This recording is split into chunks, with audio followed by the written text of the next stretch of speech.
Hello, welcome back. We're going to take a look at how you awaken. Isn't that exciting? Yes. We're going to look at how it's done, and we're going to spend some time today talking about why it's that way and not other ways. Why there's one way how we do it, and other ways don't do it. Pretty simply. Now, if you're just joining us, welcome. This is a video series dedicated to the study and practice of A Course in Miracles, and you're here, which tells me a lot. The most important thing that this tells me is that you are listening to the call of our inner teacher, which you may call whatever you want. The Holy Spirit is our inner teacher.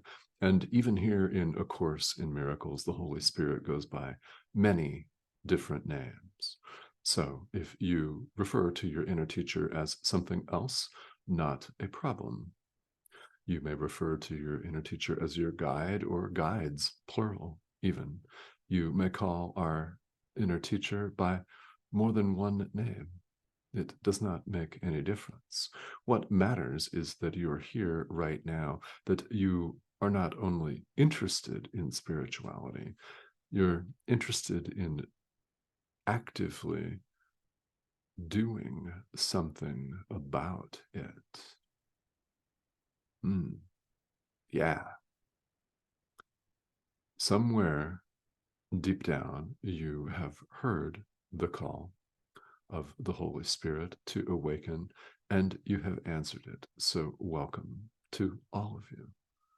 This video series is for every living thing. It does not make any difference what your religious or spiritual background is at all, because A Course in Miracles is a universal self-study curriculum, not a religion, happily. And it doesn't make any difference what your current practice does or does not look like, whether you are a long-time student of this course or whether you're just getting started, or if you have not delved into it, but you're wondering what this miracles thing is all about. It's a great question. So welcome.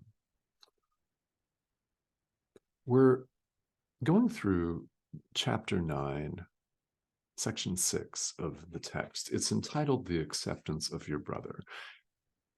Within the title is how you awaken the acceptance of your brother. So what do we mean by that? Well, let's take a look today at paragraphs 4 and 5, which tell us everything that we need to know.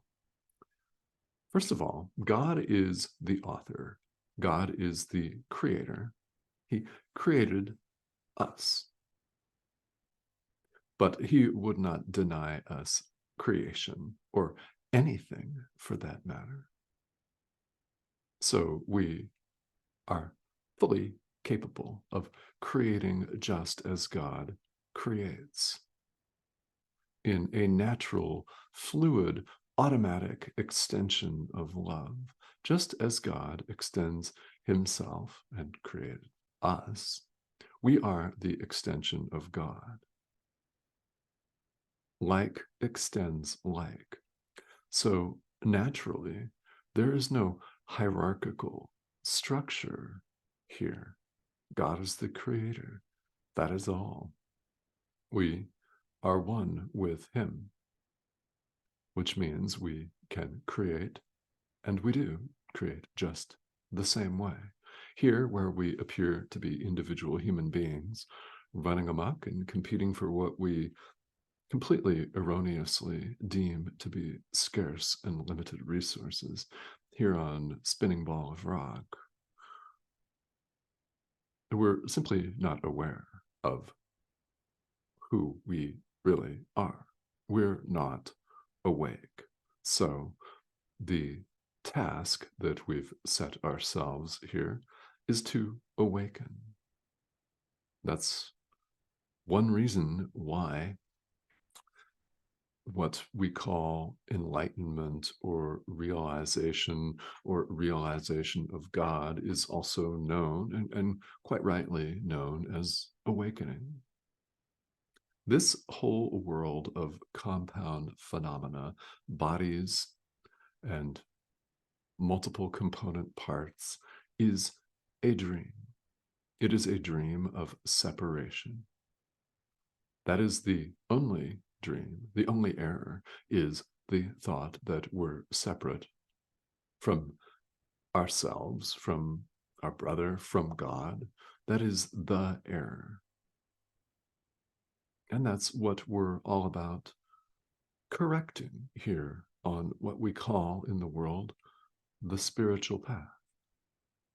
This is about setting our ego aside and learning to accept our brother. This is how we do it. We clarify our perception of our brother. We clarify our perception of ourselves and the world. We learn to see things as they really are rather than the way we have made them. At that point, once we've clarified our perception, truth dawns of itself. So clarifying our perception is a prerequisite. Most definitely enter this course and enter the guidance of the Holy Spirit, our inner teacher.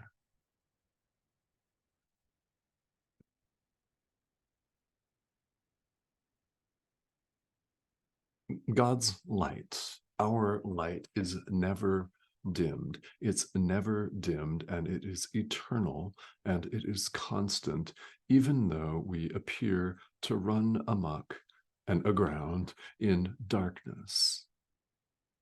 The light is still there. It's who we are, and it is therefore accessible to all of us at any time, right now. Yeah. So how do we awaken? Well, we accept our brother as he is. The sonship, a term that we use here quite a bit in A Course in Miracles, referring to the Son of God.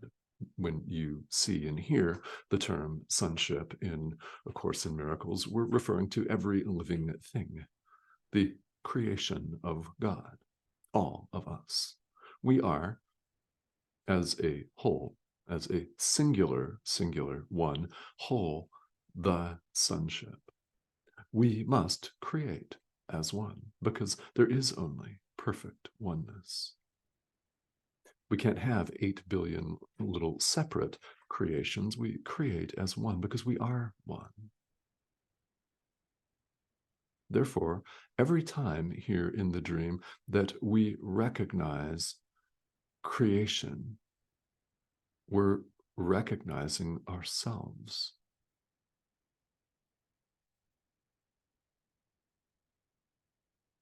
We remember creation every time we remember a single part of it.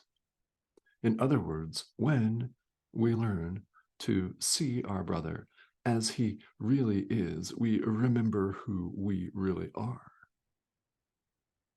As you see your brother, so you see yourself.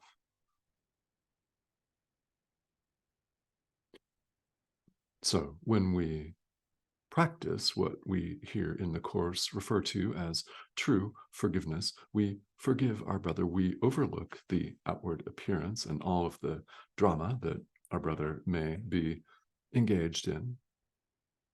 And we look to who he really is. We look beyond the limitations.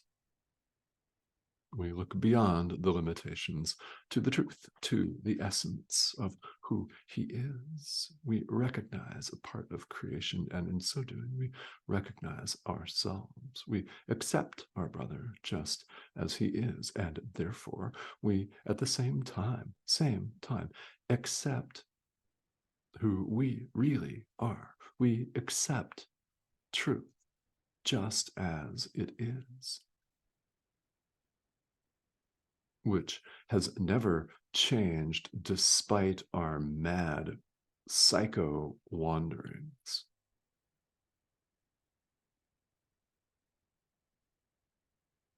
Despite everything that we may be currently engaged in here in the world, in this dream that we refer to as life. It passes for our lives, but it is not our real life, which is one with God and eternal, not perishable like this substance. The Son of God does not have a limited shelf life. Not in any way. Now, this is why forgiveness is so important. It's what we just talked about. When we remember who our brother really is, when we see our brother as he is, we see ourselves as we are. We remember creation. We wake up and we do it again and again and again and again until we're finally awake in God. Here in the world, as a practical matter, we forgive what appears on the screen of life. We appear to be having all kinds of experiences here. Some are absolutely gorgeous and beautiful and rapturous, and others suck. They're painful, they're depressing, all of that. Everything and anything and everything that is not 100% totally and wholly joyous is an opportunity to forgive. You forgive what appears on the screen of life. Could be another person, could be yourself. Always forgive yourself. Oh, yeah. It could be a circumstance or whatever it is that appears to generate the discomfort here in life. That is an opportunity for forgiveness. So each time, and I invite you to see it this way, each time we have an opportunity for forgiveness, it is a gift. It is an opportunity to learn that particular forgiveness lesson so that it does not recur, so that it does not return to you again and again in different forms, sometimes harsher forms. If we don't learn our lesson, life throws it back at us, doesn't it? Again and again. Yeah, taking different forms sometimes to capture our attention. So we learn our forgiveness lessons as they're presented to us right here in the present moment. And once we learn them and forgive and release, they don't return. So when you view spirituality as a process, which is what it appears to be here in linear time, it shortens time. It is as though the Holy Spirit had a reel of film that goes into a projector in a movie, and our life is that 3D movie where this seems so solid. It's 80% water. How solid is that, really? Yeah, just asking for a friend. So we forgive what comes up for us, and scenes of the film are chopped out. They don't need to be viewed. So the reel of film grows shorter and shorter and shorter. Now, it is entirely possible to have a blinding flash of awakening right now. If you just had one, will you please reach out to me, because I would like to interview you, and you can share with all of us. I would love nothing more than that, but in the event that that didn't happen, here in the world, this looks like a process. So what do we do? Because we're going to get distracted.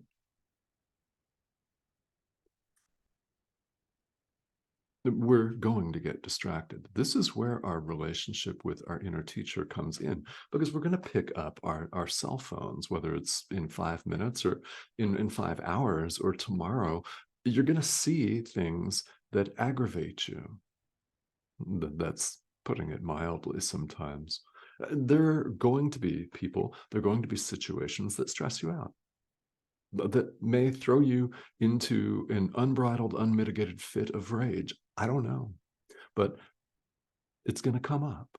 So when it comes up, it's very, very important that we have some tools available to help us to practice. And the practice of true forgiveness, as it's taught here in this course, is just such a tool. Your relationship with your inner teacher is just such a tool, a meditation practice or a yoga practice or some form of leaving the drama to the side, even if it's just for a couple of seconds, is a very valuable practice. So we do all of this under the direction of our inner teacher, who, by the way, is part of our own mind, not some external force. The Holy Spirit is not a mystery. The Holy Spirit is part of our mind. It's known, among other names here in the Course, as the voice for God. The Holy Spirit speaks truly and will show us how to awaken. How do we do that? We awaken others. We awaken others and we see in them ourselves. When we see their joy, we recognize our own. Your brother is not separate from you. He is not related to you. He is not a blood relative. He is not kin. He's not part of your extended family unit. He is you, literally.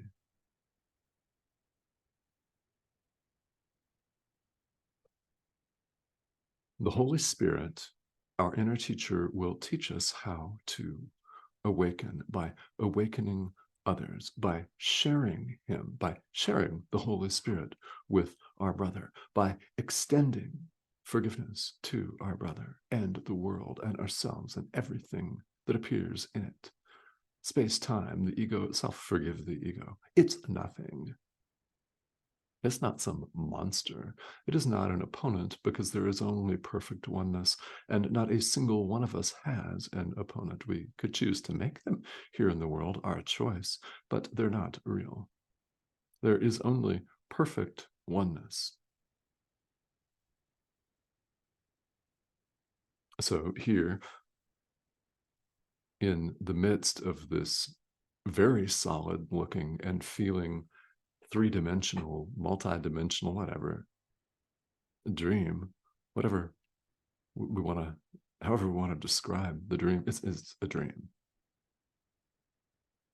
So here we return again and again, as many times as we can and must, to the practice of true forgiveness.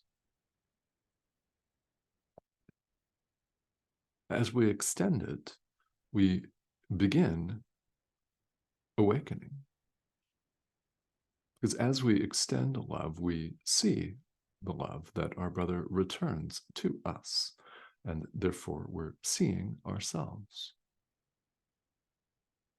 Let the Holy Spirit teach you and guide you in how to awaken. How you extend love and forgiveness will look differently than how someone else extends love and forgiveness. Why? There appear to be 8 billion of us. In truth, there's no difference here, because the outward form is all that varies. The content, the essence of what we're doing is exactly the same. Looking beyond illusion to the truth of who our brother is and sharing the love of the Holy Spirit, sharing God's love with him. We may sometimes say things in our mind. We may do things. We may smile and say hello,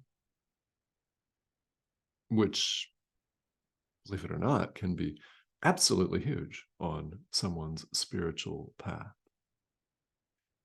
We don't know, so we go forth and we ask our inner teacher for help and guidance. And we live as directed by our inner teacher. To the ego, this seems frightening indeed. It seems very scary, and the ego would do anything to have you turn this off. I will do nothing to stop you from that. Because we all have a choice in the present moment. We could choose the guidance of our inner teacher, or we could choose our self-serving, little tiny, small thinking individuality. It's our choice. That's the choice that we make in the present moment. So we're invited to make the choice for love. We're invited to choose our own strength as Christ, the Christ singular, the thought of God, the extension of God. We're invited to connect with our inner teacher and do as our inner teacher guides us to do.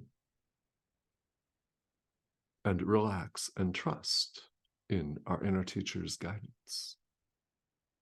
The ego will be and is very afraid of this. When you experience resistance to any of these ideas, it is the ego.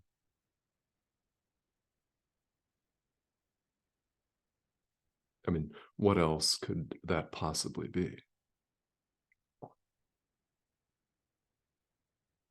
We return again and again to forgiveness, to our relationship with our inner teacher. And we rinse, repeat. Every time we get carried away and distracted, as soon as we recognize that we're carried away and judging and lashing out in hatred and F-bomb laced tirades and stewing and furrowing our brow and prematurely aging the physical body and raising our heart rates and all that stuff that goes on all the time. As soon as we recognize that, we forgive the person, the event, the situation. Forgive yourself for dreaming it. We return our awareness to the practice of true forgiveness. This is a living, breathing, waking meditation. It is that. Life is that. As soon as you notice that you're distracted and carried away, cart it off to who knows where. Bring your awareness back to the practice of true forgiveness and try it for a while and see what happens. This is how we learn. We're very fond in this world of demanding proof of people, aren't we? We want proof. Well, here in spirituality, it's an adult endeavor. For grown-ups, we get to prove it to ourselves. So you will prove to yourself that these teachings are true. How? By putting them into practice so that you learn through your direct experience, experientially. It is one thing to understand these teachings on an intellectual basis. Yeah, that's one thing. It's another thing entirely to take them and put them into practice so that the truth of them reveals itself to you experientially and viscerally in your life. You prove the truth of these teachings to yourself. We're all doing this all the time. Okay. So along the way, it is 100% expected that questions will arise, and I intend for this video series to be a perfectly safe and valuable, I hope, place to ask these questions. So if you've got questions about this course, please feel welcome to leave them. And I also invite you to subscribe to this channel. What we have here are, well, it's an ongoing series of videos, and we're going through the text of A Course in Miracles. There's a reason why you're watching this and any other video that you happen to watch. So I invite you to join us. The subscription arrow, by the way, is here in the corner of your screen. You go ahead and click that, and boom, you've joined us. Okay, so thank you, and I will see you all again very soon.